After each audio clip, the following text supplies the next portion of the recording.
On the top right-hand side of your phone, you have a light, which will flash when your phone is ringing or if you have unheard voicemail messages. This is the home screen, which has buttons on the left and right-hand side that are programmed with different features. The home screen will also guide you through menu options. Your home screen will show your phone name, your phone lines, and the date and time on your display.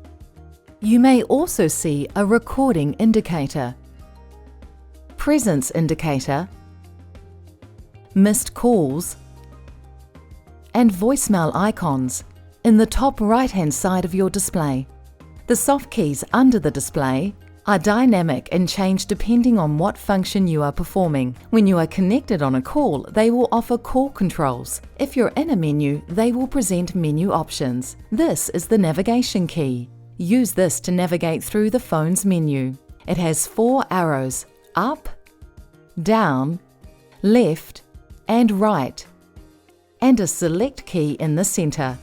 On the left and right-hand side of the dial pad, we have our functions keys. We will run through them now.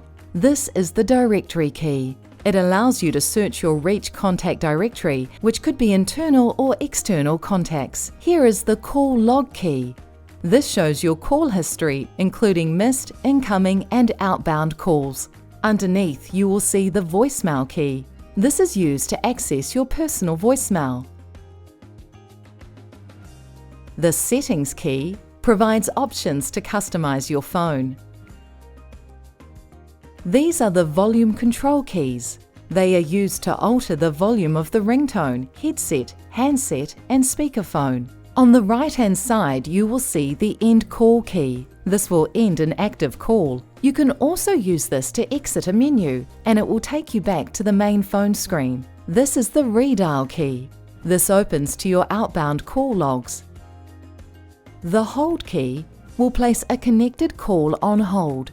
Pressing the Mute key mutes any noise from your phone. You can hear the caller, but the caller will not hear you. The Speaker Headset key is used to toggle between the speaker and headset function on your phone. You can use the dial pad to enter numbers or letters into your phone.